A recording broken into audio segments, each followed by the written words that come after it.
This week, on Across the Arrowverse, a blonde Liverpudlian is played by Keanu Reeves. We watched Constantine the movie.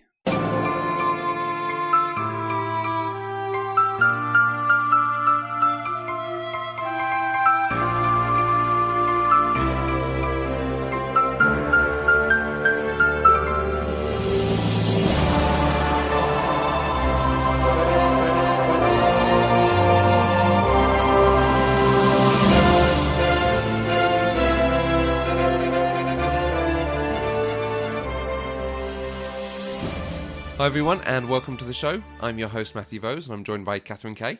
Hi everybody. Hello, I'm Catherine. How do you do? Today I'm the Mariella Frostrup of podcasting.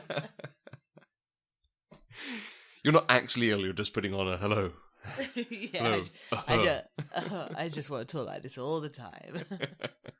This week we watched Constantine the movie, which is a 2005 film based on the DC Comics Vertigo series Hellblazer. Oh, okay. Yeah, which that was what the comic was originally called. The film was released as Constantine, starring Keanu Reeves, and then has been redone as a TV series. And John Constantine in the TV series is the crossover to the Arrowverse. Right. Yes. So we're going back to an older DC film, but we thought we'd start at this, watch this, and then look at how he does in his own show in the Arrowverse itself, and talk about him a bit more in depth in future and then. Cool. So, big picture stuff. What did you think of Constantine the film? I really, really enjoyed it. Mm. I can't understand why I haven't seen it before. Yeah. In fact, to the extent that I think I thought I had seen it before, but as we watched the film, I very much realised, no, I'd never seen any of this before. Really well done. Really good story. Beautifully shot film. Some great effects. Some really great performances. Yeah, great. Yeah. It's surprising how this film either hasn't been watched by people or isn't respected or viewed very well, because it never comes up in conversation particularly, but it's not an incredibly hard subject to get over, but it could be something that would be very hard to sell. The element of magic, the faith elements of it, the demons, but it does it actually quite simply just by not explaining it. This is the way the world is and we're just going to go. He has powers and we'll give you an origin story at some other point. This is just a tale of John Constantine.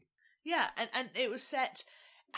I don't know how to describe it, but it was part film noir, part sort of grounded fantasy, by which I mean not sort of fantasy with elves in a forest somewhere. Yeah, modern fantasy. Yeah, modern fantasy. I thought the half angels in the world were beautiful. The way that you'd sometimes see these beautiful wings just coming out of the back of someone. Yep. And the devils, a little cliched that they had glinty red eyes, but the whole thing worked. It also feels a little bit like a precursor to a lot of the vampire TV series and films. Yeah. I think they owe a lot to the world that they built in Constantine. Yeah. I'd be interested to know whether Sergei Lukyanenko, who wrote the Nightwatch series, whether he was aware of some of this, because there's a lot in common with the idea of the balance and heaven and hell competing for the soul of man and so on. But Nightwatch is very much that fantasy that we saw in Constantine, plus vampires, plus werewolves, plus wizards. A whole mix of modern fantasy in Russia. So it really feels like it crosses over almost. Yeah. This is just the American office of the Nightwatch. Yeah, I can see that. I can see that. Let's talk a bit performances. Keanu as our main character. So this is just post The Matrix, or the Matrix trilogy. This is one of the films he did just after that. Not a hugely different character to Neo. No, maybe a little bit more jaded. Still the same sort of ultra serious character. I don't know that he cracked a smile once in the film, but it worked for me. Yeah. Rachel Weisz. This is my fiancée, Rachel Weisz. I've got a lot of time for Rachel Weisz in a lot of films. I think she's a very good actress, and I was a little surprised to see her in this film at first, because I thought the film was possibly a little bit lightweight for an actress of her quality. Yeah. Or rather, I thought the film was going to be a little bit lightweight for an actress of her quality. Okay. But actually, I think it was a very good film. And I thought the serious, the solemnity, maybe rather the solemnity that she brought to the role worked. Yeah. I liked it. Yeah, this is not the sort of hard, heavyweight drama like The Mummy, so... Oh yeah, I forgot she was in The Mummy. Oh, I don't know. I just really like Rachel Weisz. Yeah. She's the sort of person like Kate Winslet. Yes. She does films like that, but Rachel Weisz also does this action film every so often. Yeah. And also, she wasn't, whilst there might have been a bit of flirtation-y, but she wasn't just there to be his girly crush sidekick. She had her own place within the whole story. Yeah. By and large, she wasn't damseled. No. She was at the end because they take her and he has to go and rescue her, but they've given it other reasons than just she's the girl he's interested in. Yes. So they can get half a point for that, maybe. Yeah. But she was capable in and of herself as a detective and in looking into this and questioning things. And I think there's another world in which there is a follow-up TV series or film, obviously not the world that we had back in 2004, which explored more this idea of her psychic abilities actually enabled her to get the bad guys more efficiently. So that whole thing at the beginning about her agonising over the fact that she ends up killing so much more than other police people because she knows where to shoot. That wasn't explored satisfactorily enough for me. Okay. And actually, I'd have quite liked to see more. I'd have liked to see her story played out over a longer period of time. Yeah. Okay. So Shia LaBeouf was in it a bit. Not a hugely necessary character.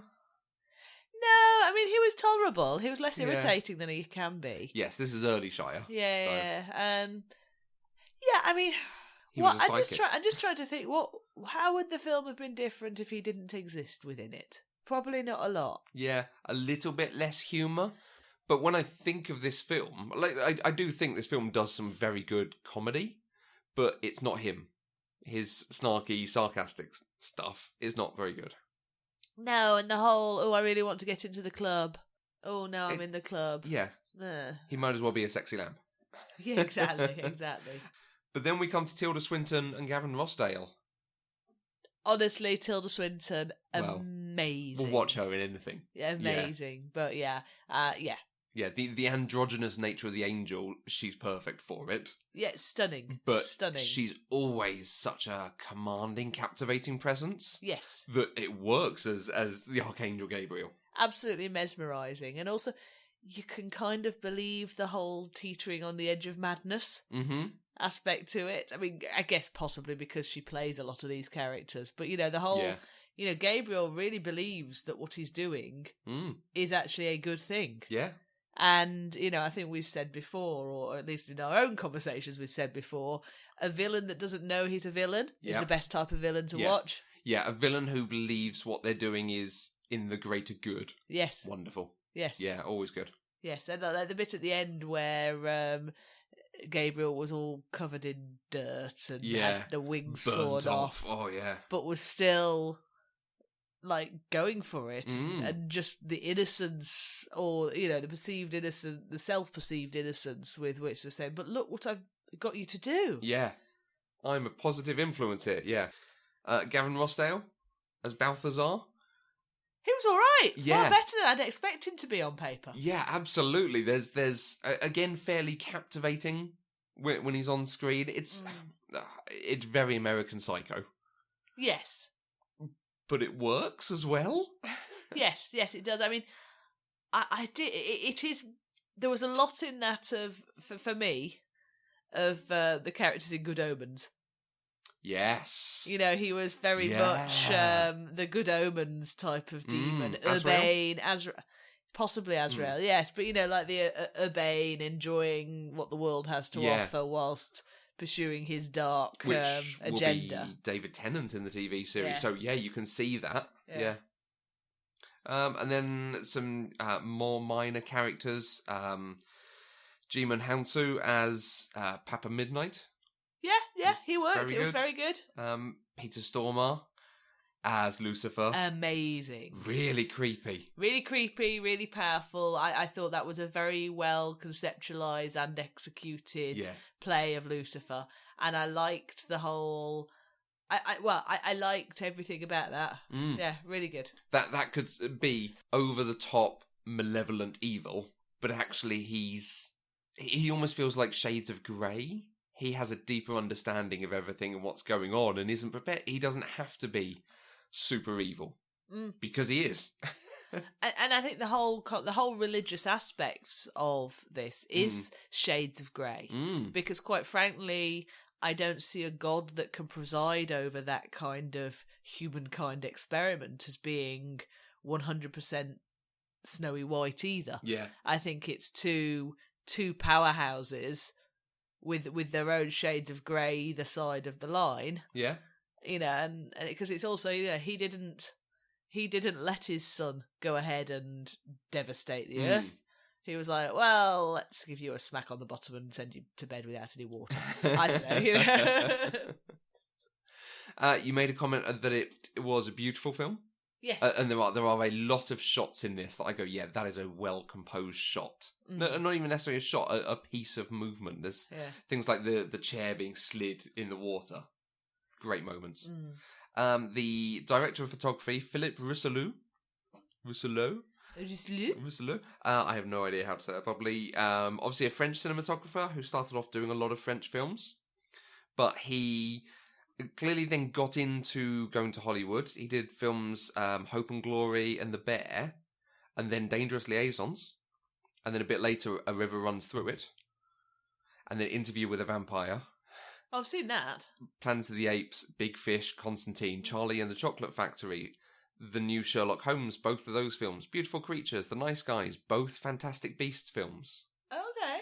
He's become a very significant cinematographer in Hollywood, so clearly someone very capable, and developing his craft at this point, maybe? Possibly. But even more interesting is the director, Francis Lewis. This was his first feature film. He went on to do I Am Legend. He did... Oh, that film terrifies me. Great film. He did 3 of the Hunger Games films as director, and this year he's got coming out Red Sparrow, which is the Black Widow film, but it's not about Black Widow. Okay. Someone clearly went, if they're not going to make a Black Widow film, we'll make a film about a Russian ballet dancer who becomes an assassin. I'd like to go see that. Yeah, it looks really good. It's Mystique. Oh, the Hunger Games girl? Yes. Jennifer Lawrence? Jennifer Lawrence, yes. However, in terms of his visual aesthetic, Francis Lawrence was a music video director. I can see that. Who directed for, in the 90s, Foreigner, and Bad Religion, and Monica, Third Eye Blind, Coolio. But as it goes on, he then does Wyclef Jean's Gone Till November, featuring Bob Dylan. He does Aerosmith, I Don't Want to Miss a Thing, Timbaland, Seal, Jay-Z, Jennifer Lopez, Lauryn Hill. So he goes through and you can see him sort of getting in with these different groups and doing more larger video pieces. Destiny's Child, Independent Women, Green Day, The Backstreet Boys, Aerosmith, P.O.D., Destiny's Child, Britney Spears, Shakira. He did Whenever, Wherever. Okay. And he still keeps doing it. He's done them with Justin Timberlake, The Black Eyed Peas, Janet Jackson, Gwen Stefani, Jennifer Lopez, Lindsay Lohan, Nine Inch Nails, Britney Spears, Lady Gaga. He did the music video for Beyonce's Run the World. Okay. This guy has been doing music videos for many, many years and is clearly one of the big names in it. Okay. And you can see it in this film. Yeah. It is utterly beautiful at times. And like you were saying, with the spread of the wings, when all the glass shatters and Lucifer's walking through it, there's so many moments that you go, yeah, this is well composed. Yeah. Because he's really good at that moment to moment. This shot has to engage you and it has to keep you trapped here. Even right from the very start, that bit where he was doing the exorcism and they had the mirror in the window, and there was just something very compelling around that little piece at the end of it. Yeah, Keanu Reeves is horizontal trying to get it out of the window. Yes. It's wonderful. Yeah, some beautiful composition. angles. Yeah. And, exactly. You've made me think there, of course, the bit where he traps the demon in the mirror and then throws it the middle finger. And he throws the middle finger at Lucifer at the end. Yeah, I like that. Where he's putting her in the bath to help her see demons. And she says, "Do I need to take my clothes off?" And he just doesn't answer and says, "I'm thinking about it." But just as the film goes through, it's funny in a very natural way. Yes. Mm. I think I'm already starting to think, what would it be like in a longer form TV series? Yeah. And actually my strongest feeling is it would have to lighten up. Mm-hmm. Because you're quite right, there are moments that are sort of wry smile funny moments as it goes through. But underarching that, there is a real sense of bleakness about the Keanu Reeves, John Constantine character. Yep. And I get that, especially once he's gone back and he's spoken about his childhood and why he's in the position he's in the first place, and all of the bleakness that he sees. He is and I think that's probably why they introduced the Shia LaBeouf character. Yeah. To try and not distract from the bleakness, but mitigate its harsh edges. Yeah. And I really, really enjoyed it as a film. Mm-hmm. I would find it hard to sustain my interest in a TV series that is based around a character that is so unrelentingly bleak. Yeah. I would need him at least to have a kitten that he loves. Or just something to sort of a small soft part to him. Combine it with the cancer storyline as well, and oh god, it's very dark. Even with the lines about, what's the point of quitting now, or going down in the elevator, I'm trying not to. Exactly. Yeah. It's just dark. Yeah. Dark. There were comments online about things they changed. The things they had in the film, but then they took out, where, like, he had a lover who was a half demon woman, Michelle Monaghan, so that could have been very dark. And if it's just lover rather than partner, you probably have to throw in something with her not treating her well. I'm very glad they didn't do that. Yeah. Because I think that could have taken aspects of it to the objectified sexy Yeah. that I think for the most part they've avoided in this film.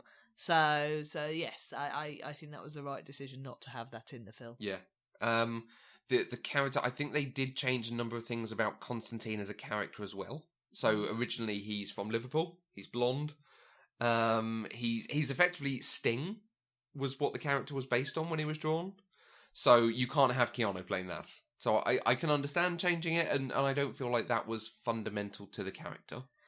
There's also a lot of badly done films where you've got the main character with a British accent wandering around in America. Yeah. And depending on whether they've actually chosen someone who can do a British accent or not to play that role. We had a number of Brits in this. With Tilda Swinton, Gavin Rossdale, Rachel Weisz. Yes, we had a number of Brits in this, but Rachel had to change her accent. With her, well, I don't think you're the flowers kind of guy. That end scene must have been the first thing they filmed. It's so... Do you remember the series Frasier? I do. And he had the nanny... Not the nanny, the stay-at-home nurse. Yeah, she's from near me. Yes. And there's an episode where she tries to put on an American accent, and that's how she talks. She goes down an octave, and I don't know what to do with my R's. Excellent. It's basically that voice. Excellent. But yeah, so they changed the origin of the character in that way, but they kept him smoking. They changed the appearance slightly, although arguably Keanu does look a bit like Sting. No, it doesn't look like him, but the physicality of him. Okay, is, yeah. So, but I think his origin, I think there's a whole thing of he didn't kill himself, but he summoned a demon that killed a girl, and that's why he's going to hell. Here we go. Yeah, the ability in the film is what caused him to attempt suicide and leading to his damnation, rather than his role summoning a demon that killed a young girl. Right. So that's why he thinks he's damned in the comics, as I understand, not having read them. Right. But fine. So what would we expect from Constantine the TV series? Is there anything of this we want to see again or done? Or do we want something different? And are we talking expect or want? Both. So I expect them to lighten it up a little bit. Okay. I'm thinking it would end up not dissimilar to Angel. I see a sort of that there could be a sort of a little bit of a link in how the characters are presented. Yeah. In a sort of I'm tortured, but I'm here for the sake of humanity. Right. I see Constantine as staying a bit darker than Angel, even. Okay. I mean, I know Angel himself is fairly dark, Yeah. but I think Constantine's got a real darkness against it. But I think I'd expect more wisecracking. Keanu does a lot of brooding and but I would expect for a TV series, I would expect the Constantine to be a bit more lippy. Yep. Now I don't know if that's just because I think that I feel that's what we saw in Arrow. So but that I think could carry a series more. I would expect him to have friends. Yeah. A bit more, Yeah, or at least you comparing it to Angel is making me think. Yeah, it needs not necessarily an ensemble, not 6, 7, 8 people, but 2 or 3 around him who can make it a bit lighter, like a Cordelia. Yeah. I think he would have more of a friendship relationship with Papa Midnight, and so that club would be a regular set. They would come a bit like Lorne's nightclub. Yeah. I was surprised that Shia LaBeouf was killed off. Yeah. Because if they were going to move it on to a TV series, he would be a very good continuing point of softness stroke exposition tool. Yeah. Young sidekick. Yeah. Exactly, and his development would allow a bit of progression from episode to episode. Yep. Because I struggle to see what overarching themes you could do. I could see very easily how you could have a Monster of the Week type approach to a Constantine TV series. I think they'd have to work a bit harder maybe for some of the overarching plots. Yeah, I wonder if you do it almost like Ghostbusters with fighting off so many dead things and monsters and so on. There's something larger going on. But where do you go from the son of Satan's trying to break through to the world? Yeah. What could be a bigger bad than that? Yeah. And you can't have that every season. No. So, and the TV series is not this film. No. So this could be a story they eventually work to, because as I understand it, the show ran for 1 or 2 seasons and was cancelled, but is now coming back on the CW, possibly as an animated thing. Okay. So... And that's where we're now going to get established crossovers rather than just maybe guest appearances. If we're talking want for a TV series, I wanted to have a cat. Do you want the cat to talk? Do you want the cat to have powers? I want the cat to be supremely intelligent and helpful sometimes, but doesn't need to talk. Okay. But you want the cat to have a purpose. Not just he has a cat that he has to feed every so often, because otherwise it becomes like having a baby in a TV show. Yeah, agreed. Yeah. I think the cat's main purpose will be to stop his heart from being a cold, dark place. Okay. But the cat can also be useful every now and then somehow. Okay. Like Nancy Drew cat. Yeah. Not like Sabrina cat. Good God, no. So we're expecting to see Constantine in Legends in the rest of the season. At least 1 episode. I didn't get the sense he was there to become part of the team, but they are now dealing with magic, and they got him... When they brought Sarah back in Arrow, and she was all murderous, that was when they then got Constantine in. Yes. So. Yes. I get the feeling he's in Arrow in order to raise his profile so that they can then sell another TV series. Oh, yeah, absolutely. But we have to give them some narrative allowance for doing it. Yeah, right. Okay. Anything more you want to say about Constantine the film? I've got a huge crush on Tilda Swinton as Gabriel. Yeah. I do. It's all good. It wasn't a hugely different character to her being the Ancient One, the Supreme One, the whatever it was in Doctor Strange. Yeah, I could totally headcanon that sort of a continuum. Yeah. That she grew up from naughty Gabriel, and the one in Doctor Strange. If you lifted her cape up, there would be some stumps of wing stumps. Yeah. Yeah. That is not a totally dissimilar character.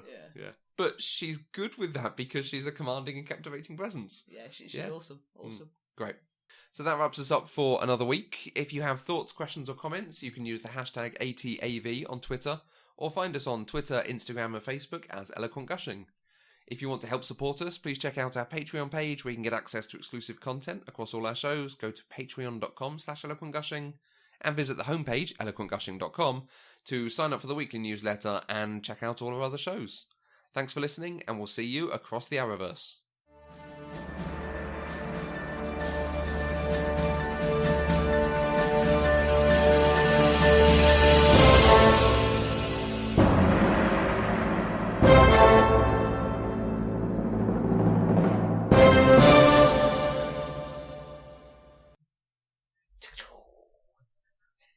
Across the Arrowverse is an Eloquent Gushing production.